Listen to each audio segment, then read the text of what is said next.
Hello, everyone. Welcome back to the Growth Diary. I'm Keith Atkinson, and my guest today has spent over 35 years in travel. She's built an award winning independent agency from scratch and created one of the most talked about solo travel communities for women in the UK. She's also a finalist in the Great British Entrepreneur Awards and recently named the top agent for Riviera Travel across the UK and Ireland. Wendy Haines, welcome to the Growth Diary. Hello. So let's go back to the very beginning. You've been in travel for quite a long time, and then you decided to go independent in 2013. So that's a very different thing from working inside a larger organization. What made you take that leap in the first place? What were the early years like starting your own agency and venturing into this?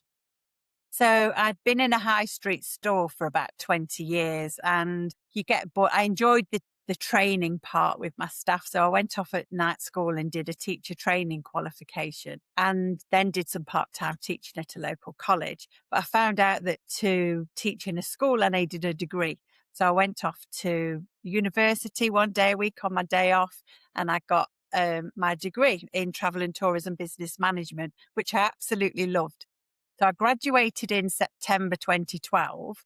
And at that point, I knew I wanted to do something else. But when you've got 20 years service under your belt, it's a hard thing to step away from. March in 2013, Thomas Cook decided they were going to get rid of all of their store managers and have area managers instead, and I was given the chance of redundancy. So I took my 20 years redundancy and ran away with the check as quickly as I could and set up my own business alongside doing some teaching actually. So I was teaching in a school and college, but got regular customers who still wanted to book their holidays with me. So I set up independently and did both. Really until, well, it was about 5 years I was doing that while I was growing my business. I was still getting a bit of an income. And it got to the stage where I had to choose between 50 pieces of marking and keeping Ofsted happy on an evening or taking the jump and going full time in my business because it was getting so busy. And that's what I decided to do. Yes, the early days, we did everything. So I was, pounding the streets, going to wedding dress shops, giving out leaflets for honeymoons, um, going to lots of networking. I even had a job in a local pub in the village so I could get to meet the regulars and, just slip it in that where you're going on your holidays this year. And it's hard work because I don't get paid until the customers have travelled. So I could be doing bookings today for somebody going in 2 years' time. And until they go, I don't see the money for that. So I would say it took a good 5 or 6 years to get a steady income, and having that redundancy behind me gave me that bit of financial support as well. But it's never easy, even though I'd got some customers, to build that base where you've got regular income every month. And it's quite scary. I remember my dad, when I gave up the teaching and the guaranteed paycheck every month, he said, when are you, what do you do? When are you going to get a proper job? And I was like, Dad, this is my job. And actually, I think it was when I actually won the award for top agent in the UK a few years ago. It was only then that he actually realised the size of the business that I have and the job that I do. And he doesn't ask me anymore about when I'm going to get a job. No, you just want a deal on a holiday instead. Yeah. So that's how it came about. Excellent. And building on the reputation, you've won multiple awards, which is a fantastic achievement, by the way. Firstly, well done and congratulations on everything you've done Thank there. you. For an independent agent competing with the marketing budget of some of the big operators, how has sort of trust and reputation actually driven your growth? Massively, and I do rely on my customers and their recommendations. I actually moved house maybe 9 years ago. And when I moved, I knew that I wanted to move into a quite an affluent village with an older generation. And I chose the village that I live in because I wanted to be known as the travel lady in the village, and that's what it is now. So, I'll take the dog for a walk in my hoodie and people will say hello. And I advertise in the local village magazine. I sponsor the local cricket club, and there's a transport festival and a school fete and all those sorts of things. So, yeah, even moving house, in the back of my mind was the business and where I wanted to be and how I wanted my business to develop. Yeah, yeah. And you've now got Wendy's Wanderers, which you started out as something relatively small, but actually that's become quite something. And you've even trademarked the product, and you've got trips booked up to 2 years ahead. So walk me through how that idea came about. Yes, and again, that started when I became self-employed. So I'd gone from having a team of 10 around me daily to sitting in the office on your own day in, day out. So I joined a local WI group, just to get me out and meet some ladies and, have coffee and a natter. But I quickly became the social secretary. They quickly took to the fact that I could do fun things. So I was arranging our social events, and we used to go and do little cruises and theatre breaks. And then 5 years ago, I'd said to them, "Do you fancy doing something a bit different?" And we booked our first Tuscany break, and a couple of ladies brought their friends along. And it was during that Wendy's Wanderers was born, really. I could sense that there was a need for it. I'd got ladies coming into the holiday hut, saying, "Oh, I'd love to go away, but I haven't got anybody to go with." And I thought there's something in this. So yeah, 5 years ago, next month was my first trip to Tuscany with a group of 12 ladies. And we did a trip to Croatia in the September that year. The following year, we did about 8 trips. And then since then, it's been 12, 15. I haven't actually counted up how many are in the diary for next year because it's scary. We're now squeezing in luxury weekend breaks, and some theatre trips and day trips as well. It's a wonderful community. It really is. We have meetups before we go on trips. The ladies get to know each other. We have lots of coffee mornings and we do First Friday. So that's a social event. Next week, I'm hosting Fish Chips and Bingo, and I'm the bingo mistress. So we have lots of fun, and yeah, we've got over 1,200 ladies in the group now, which is amazing. That's fantastic because it sounds like, it's such a community-based thing, which normally would bring in maybe small numbers, but you're actually generating really significant numbers with this project. Yeah. And whilst lots of ladies are local, I now have ladies up in the Wirral and Yorkshire and down in Devon. So it's growing. I think it snowballs when they can see me on a trip with the ladies and they've all got their branded hoodies and things on. And they'll go, "Well, what's this about?" And we sort of gather ladies as we go along. Yeah. Yeah. Fantastic. Looking at the market shift, the travel industry has obviously gone through some enormous disruption over the last few years, within the last 8 years with the pandemic, and then online booking platforms with their new rules on pricing transparency. So, what's changed in the last few years for you as an independent, and what's that meant for your business? Gosh, over the last 30 odd years I've been doing this, we've had all sorts of changes. We've had terrorism and ash clouds and wars and strikes. And the big disruption at the minute is obviously what's going on in the Middle East. That is having an effect on people. People are worried about whether they're going to be affording a holiday. So I think particularly families are holding off, and that'll be a late booking market. A lot of my clients, because of the market I'm in, aren't as affected financially. So we're trading about flat year on year, whereas I'm reading in the travel press that most companies are 10, 20% down on prior year. So I think if I can still keep my head above water and still trade on same as last year, whilst that's not what I wanted, we were aiming for a 10% growth, but if I can just keep the same as I did last year with what's going on, I'll be happy with that. Yeah. Yeah. Definitely a challenge. I think the other thing that came out of the pandemic is how far ahead people are booking. It used to be that you could just book this year and maybe early into the following year, so about 18 months ahead. We're now booking through 2, 3 years ahead because people want to be able to lock in their price, know what they're paying, know that they're going, something to look forward to. Yeah. I booked my holiday for 2028 the other day as well, so that's just shows. Yeah.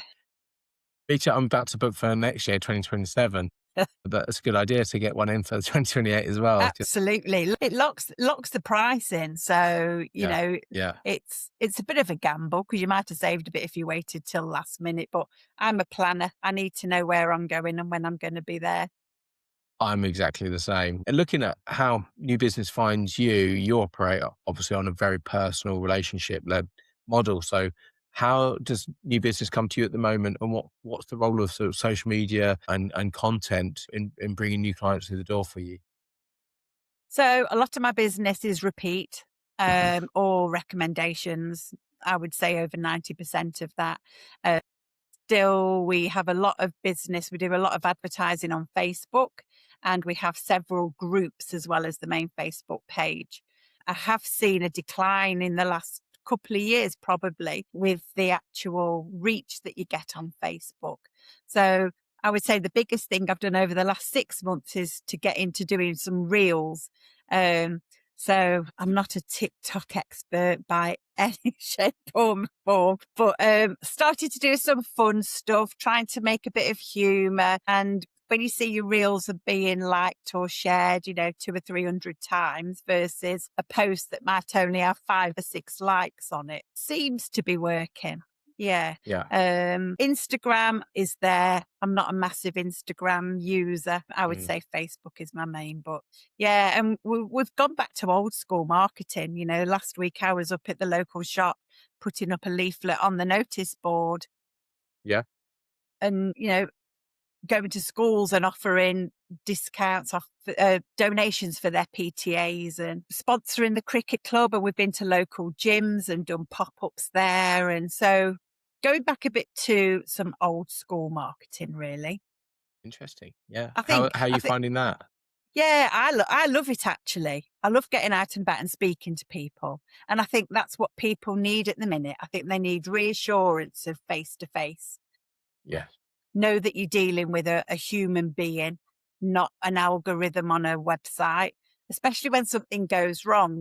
Customers stuck in the Middle East not so long ago. It was Mm. me that was on the phone for hours and hours trying to get them home. They didn't need to do any of that. And I think Mm.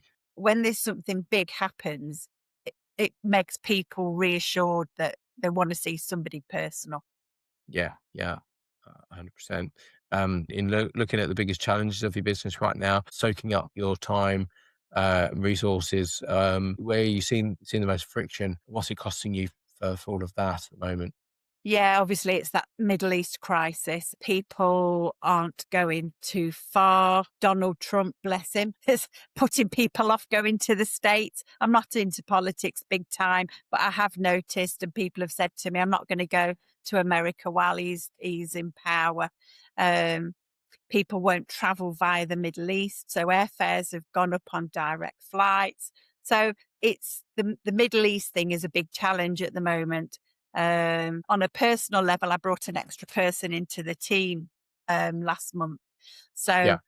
from a working point of view, we're at that stage where we're just settling in with a new team member and Mm. adjusting things that people do and just trying to find that balance for that new person when it was a 3 into a 4. And looking at Wendy's Wanderers, you've got a waiting list for trips with that models. What does growth usually mean when you bring in more people? I mean, does that automatically mean growth as soon as you bring that one person on, or how are you thinking about scaling the business? Yeah, so the person that I've just brought on is in an admin role, Mm. because of organising all the events and the coffee mornings and the trips and the bus to the airport and all of that takes a huge amount of time. So if I can pass that on to somebody else to do, that enables me then to do new bookings on my normal side of the business Mm. and get out and do those marketing activities. If I'm taking orders for the coffee morning or brunch, what people are going to want to eat, that can Yeah. take me an hour to do that. So it's about really investing in somebody to take away the things that takes up my valuable time. But also when I recruit, I look at the potential of that person being able to take more Wanderers trips out. So Claire joined the business 18 months ago. She's a sales consultant on the Wendy Haines travel side. But through her recruitment, she was interested in doing the Wanderers. I don't trust anybody with that until I absolutely know them. Mm. But she had to take out my Kenya trip in January because I had an accident in December and I was unable to travel. So she took it unexpectedly. The ladies were absolutely fine with her. They had a great time. She had a great time. She came back and said, when can I do some more trips? So next Yeah. year we've been able to put on another 3 or 4 trips that Claire will take out. So that enables more trips for the Wanderers as well. Yeah. So Yeah. yeah, it's Fantastic. it's it's That enables you to. selective recruitment. That's right. It allows you to sort of take a little bit of a step back and take a more of a holistic approach to the business and think Yeah, about direction rather than the nitty-gritty of the operational side. yeah. Yeah, I get that. And looking at streamlining processes, where do you see AI fitting into the business? As you know, obviously, AI is a big part of the world right now, and it's only making things easier for people. But how do you see it fitting in with your operations as it stands? You know what? I need to get myself on an AI training or a networking meeting with an AI presenter because I'm sure there's more to it than what I'm using it for at the minute. Um, I'm doing a bit of marketing with it. So this week it produced a picture of my dog as a travel agent working in the business, which got some great feedback on the Facebook page. But Yeah, AI helped me to do my job advert and my recruitment process. But yeah, I'm waiting for people to tell me what else it can do to help me, to be honest. amazing. And just lastly, if you had a magic wand to wave at the business and to correct something that's causing you a lot of pain at the moment, what would that be? If I had a real magic wand, it would be to make a clone of me. Yeah, So they could do more Wanderers trips so that I could get more ladies out on trips. yeah, Um, yeah, and do things the way I like it, really. But yeah, that's never going to happen, I don't think, not in our lifetime. yeah. But yeah, so in the absence of that, let's get rid of the Middle East conflict and get back to business. That'd be nice. Yes. So fingers crossed for that. Let's see. Wendy, honestly, this has been a brilliant conversation. Thank you so much. I'm 35 years in the industry and you're clearly still super energized by it. And that's clear to see. Thank you for being so open about it. And it's great to have you on the show. Great. Thank you for the opportunity. You're very welcome.